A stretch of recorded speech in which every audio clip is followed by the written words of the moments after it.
Tanja, thank you for joining me today for our Women Who Make It Happen series. Thank you for having me. I joy to be here. Would you be able to introduce yourself and give us a little bit of an insight into your career to date? Absolutely. So my name is Tanja Gihr, and I've worked in finance for the past 20 years in investment banking. Most recently as head of Sustainable Banking Group in EMEA at Barclays. Yeah. Before I gifted myself, I guess, a present to self, a year of joy. So this is where I am coming to the end of it. But I'm German originally. I love dancing, I love nature, I love skiing, and I would say I'm a firm believer that constant self-development and self-reflection really is the key to combine success and happiness in the finance world. I definitely do want to delve a little bit more into that. Firstly, could you talk me through a little bit more about why investment banking? What was the motivation or the reason behind it? I'm not sure if there was, the reason was investment banking, I have to say. So maybe a little bit on my background and how I ended up in where investment that passion banking. came from. Yeah, that's it. So I more ended there by accident, to be fair. I come from a small German town, and where we had a local Sparkasse, maybe that's as far as it went, and did my undergrad and then a double MBA in the US and in Germany, but mainly focused on marketing and business, international business, international marketing. And in Germany, you study something and you kind of follow that path. Yeah. So it wasn't really finance was on the agenda. So I applied mainly for consumer good companies and had signed a contract with an advertising agency in the end. So, and then I saw this one advert in some of the newspapers, so back then it was still newspapers, which said international trainee program from a company called Barclays, which again I never had heard of, as in Germany they don't have a retail presence. Yeah. And so I had this one application in finance, and I had interviews with the bank, and I really felt I did like the dynamic. It was a very different setup to the interviews I had before. Yeah. In smart, driven, dynamic people. So I really liked that. But in the interview, I remember the head of Germany asked me, "So which area would you like to work? Is it credit? Is it rates? Is it sales?" And I was like, "I have no idea what those mean, but I can tell you my strengths and weaknesses, and maybe you can tell me." So clearly, it wasn't I wanted to do investment banking, but the fact that it was an international trainee program suited me perfectly. It was. Yeah. I wanted international. I love traveling, and trainee program was a bit like I don't really know exactly what I want to do yet, so I don't really have to decide. Yeah. And this is really how I ended up there. The best things sometimes always fall by chance. That's it. Because I had one application in finance, and I'm not sure how many in marketing and the other world. And here we are now.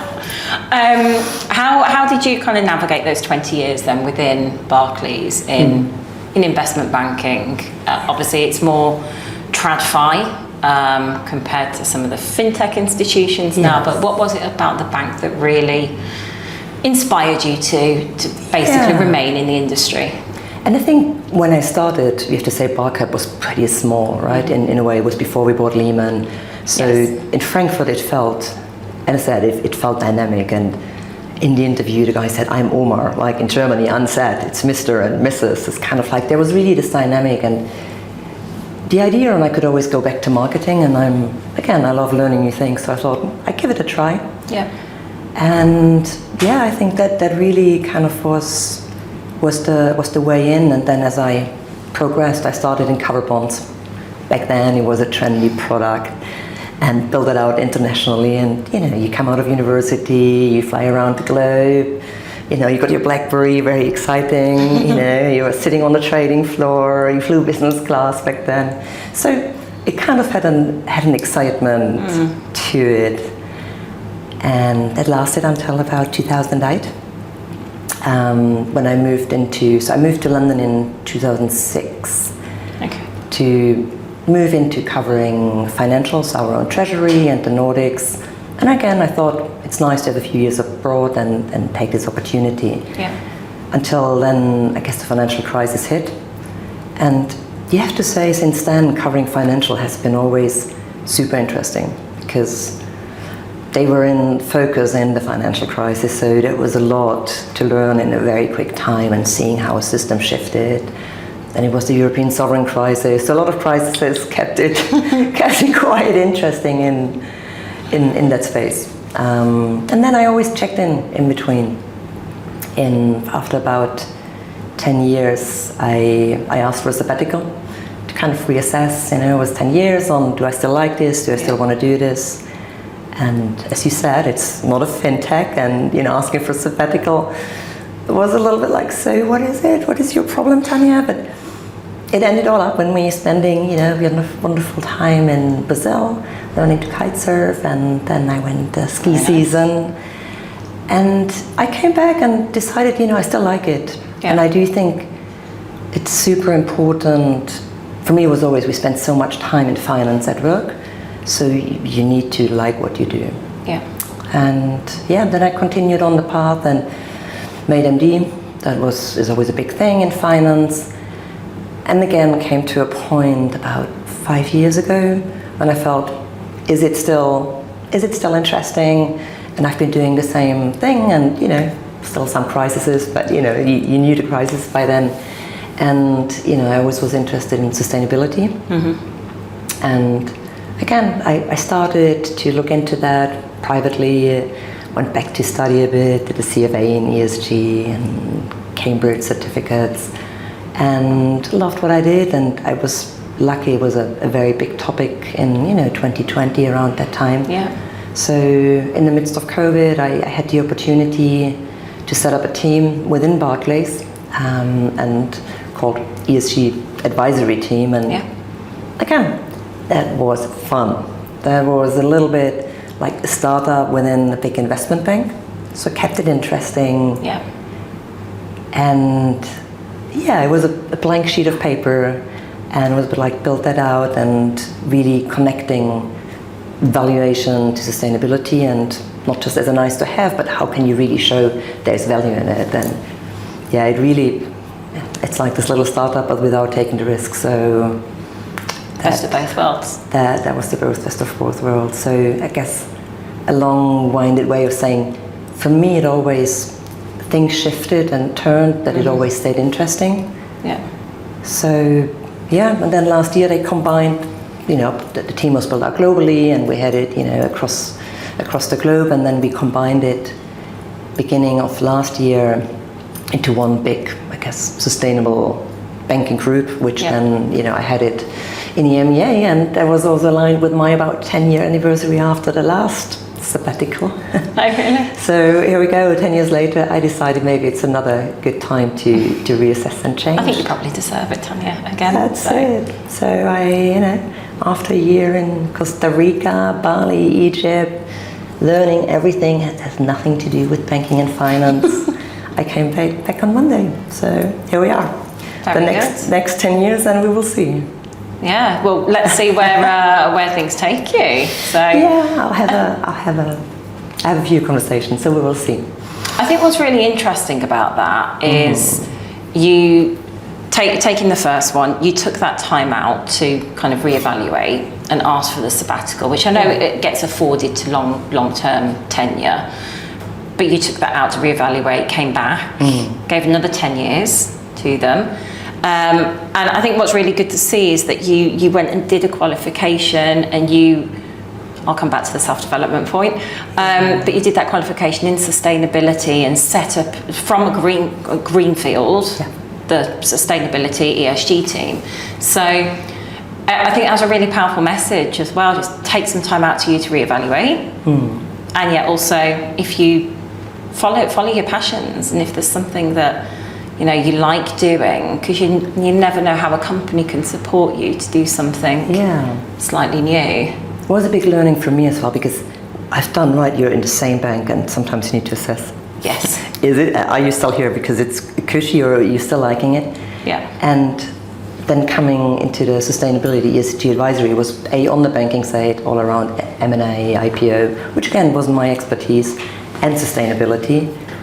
And as you say, I think if you like something and you have a bit of joy in it, it showed me that you can get things done. And I think it's what we often struggle, especially as women, on, can we do that? Do we have the skill? Absolutely. Do we have the right experience?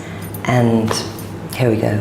If you bring the right mindset and a bit of keenness and a brain, I think that's all it needs, and that's how I usually hire my team. Yeah. And coming back to the self-development point, which you mentioned very early on, so you've gone and done further qualifications as well in other areas and brought that back into real life tangible experience. What else have you done in terms of positioning yourself to develop or learn new things? A lot. And I think probably because many of us probably in investment banking have an underlying thinking of, maybe not good enough, an imposter syndrome, and that's why we have to work so hard. I hear that a lot, yeah. And we have to show that we are. Yeah. So it really, I think it was probably my learning path to overcome that, at least mainly. And I think age helps, no doubt. But then, I took coaches kind of early in my career, and kind of dabbled around with that. Looked for mentors. Maybe not as much as I wanted. I think on mentors, and I recommend everyone in my team to use them more, and I use them more. But I think when I was more junior, there was a bit on, can I ask the question, does the person really want to spend the time with? And now sitting on the other side, I really understand that most good people who you want as a mentor love developing junior talent. So that one I would have loved to do more. And then as time progressed, I did loads of retreats on learned new skills. I did a counseling course on, it's called Working with People, and now this year became a breathwork instructor. And I think just really finding ways on staying centered, finding your truth and authenticity, I think in the banking world is super important, because it's such a, I was always like, it's the curly one, it's the colorful one with the curls. And you need to kind of first find that and stick to that and be happy with that, and not fit in. And how do you play in a man's world and not becoming a man, but kind of, standing your ground and kind of getting your voice heard. So I think all those little pieces of self-reflection on where I'm hindering myself and why I'm triggered, or why I'm not putting my foot forward for this application, because I think maybe I don't have that, right? The ESG advisory team, if this wasn't offered to me, I wouldn't have said this is what I can do. And it came so easily. So I think these things are really, I'm a firm believer, and it's one of my things I really try to put to the people in my team, to have less of that struggle for such a long time, in terms of you do good work and you hope someone is going to promote you or someone is going to see it. So all the things, overcoming imposter syndrome, speaking up, asking for the seat on the table. And I do think there is a bit of a bias in men, women, but it's a generalization, but these are the things. And I do think self-reflection and having a life outside of banking is important. There are so many things there that I could talk to you all day about, to be honest. Yeah, I could too. The mentoring, and I think just lots of snippets of really good advice there, Tanja, which again I want to come on to a little bit. The mentoring, just very briefly, you said maybe you would have liked to have done more of that, or just ask earlier in your career, and I completely agree. Sometimes you feel as though, oh God, like too shy to ask, or am I able to ask the question of, would you mind being a mentor? How did having a mentor for you help to really shape what might have been your career, or navigate those changes into becoming head of ESG and sustainability? So as I said, I think in the beginning, the way I think I played it from, again, this little place on am I good enough is right. You clearly see who inspires you, and in a way then looking a bit deeper on what does that person do, and can I maybe copy that, or can take pieces of it. And in the vice versa, I did the same the other way around on people that I had a clash with, or I didn't so much agree on what they were doing. And again, reflecting back, am I not doing this? Because sometimes we maybe think we don't, and we do. So in the beginning, I did mainly of that, and I had an amazing boss when I started in my DCM times, and she's now powerful CFO of a big insurance company, and she really walked the talk. That's the way, walk the talk. Yeah. And I went to her 50th, and all of a sudden you saw all those, those girls who she groomed, and I knew about myself and I knew about one or two others, but we all came together, and it was nice to see after many years on her support and really fostering, and for her it was female talent, and she still does. It was a great way to see, and I think inspiring, and also I think for all of us who become more senior, I think the duty to do that. So nowadays I'm much better if I see someone who really inspires me, and I ask if they have time, and they would be happy to reflect with me. When I was more junior, that was a bit harder, and we have those programs when you get matched up with a mentor, and they sometimes work and they sometimes don't. So I think the advice I always give is rather listen in, and who do you trust and you feel you can truly honest. Say what you think, especially if it's within the company, because that makes it a bit harder. Or really look for someone outside of the company and get the wisdom there. You've mentioned around mentoring some team members or other colleagues. Let me touch upon your leadership for a moment, if I may. Yeah. Because you said with your team, and you have become MD in Barclays. So what would you say has been your style, if you can really put it down to one thing, or maybe a few? A few. I think one of my juniors said once, and I stuck to that: tough but cool. Okay. And firm but fair. I think that is in a way. And I'm German, and working in a British environment, I think naturally I come across as a bit tougher than normal as I'm direct. So I think if I have a team, I always caveat that as a German you get the direct feedback, and I'm truly and honestly a believer that constructive feedback is the way that we grow, and that goes both ways. Yeah. So I do ask for feedback, but I also think there's no point on, I was often told, oh, amazing, you're amazing, but no, sorry, we can't pay you or we can't promote you. And I don't think anyone has helped with that. So I'm a believer that is important in the same way. You need to give praise and, see the person. And for me, it's that feedback, but also I think I truly care. So, and I would say I always truly cared about my clients, I truly care about my team, and less about, do I deliver for Barclays? It's like, I want to deliver good service, and I want to be a good manager, and that is that the caring and the empathy, and I do care about my team as human individuals. So in a way why is that person maybe underperforming? And I do think the right way to grow is to give them that feedback, but give it with love, and give it with, from a good place, and wanting the person to grow and develop. So I think that's definitely where I come from. I love to empower. Yeah. Now, selfishly, because that makes my life easier, but I also truly believe, that's the way. But I think that's the mark of a good leader as well, because that offers and affords development opportunity if you are empowering others to make decisions. And direct, I wouldn't always say is being tough, but I know it can have that connotation. The assertiveness is good. Assertive is probably the better expression. Yeah. It's interesting, and I'd love to get your take on it as well, Tanja. Over the years, I've been doing this 19 years now, so I've seen changes in the industry, certainly around that direct assertiveness. And women, do you have to have a really loud voice to be heard or not? So I just want to maybe get your opinion on how you think the industry may have changed over the years, adopting more of the DE&I, or just the character traits, within the banking industry. Yeah, what would your thoughts be? Well, I think definitely, about the same time, and many things that, in the early years we probably said yes to, or at least I said yes to, and I accepted that's the norm. Yeah. I would not say yes to anymore, and I think no millennial or Gen Z would, and rightly so. So I think there's definitely been a shift.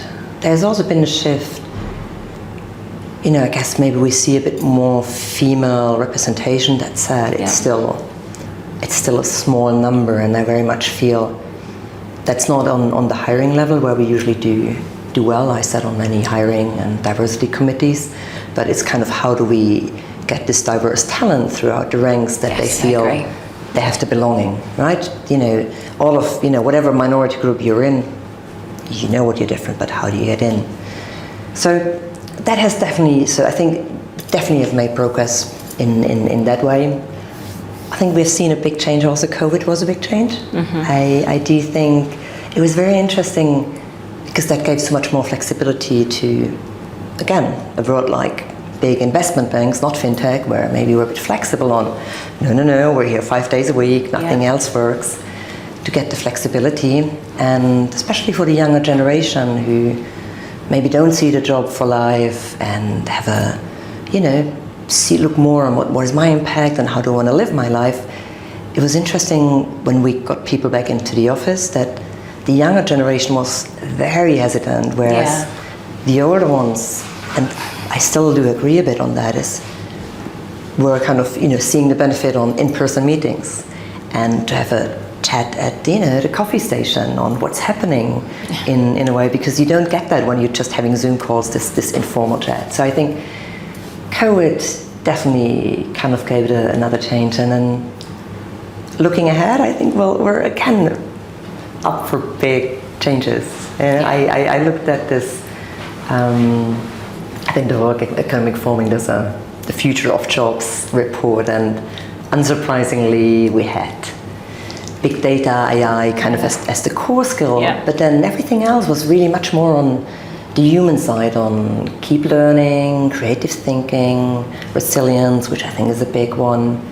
So much more on, how do I adapt to change? How do I kind of, be resilient, and kind of what is my knowledge? So I do think also that has changed massively in terms of on people how they look in the industry, and I think that one is only about to emerge. But definitely a change. But if you ask me, not enough yet. There's the constant evolution of regulations which have a part, but yes, AI is all the talk. So I think we'll see even more come through, won't we? Just see how companies adapt and how they adopt some of those into the industry. Throughout, you've given what I think have been some really good snippets of advice here, Tanja. Certainly, you've made me think about some. If you could, either to your younger self or younger females, younger talent generally, what would be maybe the key piece of advice that you would give, or some words of wisdom? I think the biggest thing is find a way, kind of to look at the imposter syndrome earlier. And for finance, I think that is learning to find your own self-worth and not being shy on talking about it, because it's very often, I do see the discrepancy on people do great work, and very often the quiet ones who do amazing work then talk about it, and then the just very loud ones get the praise who maybe don't do as good of a work. So, and clearly because I've always been on that side, I feel strongly that I want to push kind of those people a bit more on speaking up and taking the seat at the table. And I push my juniors, you're in the room, and if, the girls, you sit on the table, you're not standing in the back, right? If you're first, you sit down, kind of the small things. And kind of also being aware yourself of those differences doesn't always help it. So what I mentioned before is kind of those, is it, gender or ethnicity, you know where you're different, but very often there's a bit of a lack on senior management to make up for this gap. So thinking on where is the unconscious bias and where maybe as we're progressing and changing that, Yeah. where do I need to highlight that and maybe overcome my own hurdle on thinking I'm not good enough for this application, but maybe I talk to my boss and think what he thinks, nevertheless. And then I think authenticity is another big thing. Yeah.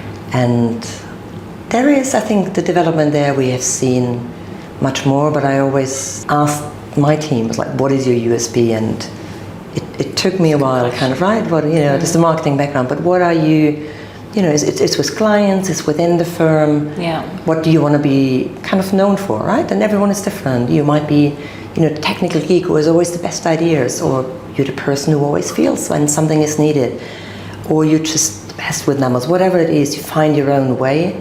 Yeah. And I guess, be true and authentic to that. And if you struggle with that because it's not always easy, then, also take advice and find either mentors or do coaching, get outside help, and really look on, not forget about the others. I think forget about the others, but how can you be happier in what you do instead of taking on something, I don't fit, or I'm different, Yeah. kind of finding their own happiness. Because in the final end, and that is my biggest conclusion, I think we need to enjoy what we do. Yeah, I and agree. that's why they might sometimes call me I'm too emotional maybe in my work, but I said the day I'm not emotional and I stop caring, you don't want me anymore, because I think that makes me good and makes me excellent in what I do. So Some very good pieces of advice there, Tanja. Yeah. So I think it's given me a few to think about, but thank you for joining me today, and pleasure having you. Well, thank you so much for the time, and I hope it got some snippets of advice for someone. So yeah, it's good. It's good to see if someone else kind of, can benefit of the learnings that, we all had along our career. I'm sure they will. Well, you've done it for me as well, so Amazing. thank you. Thank you.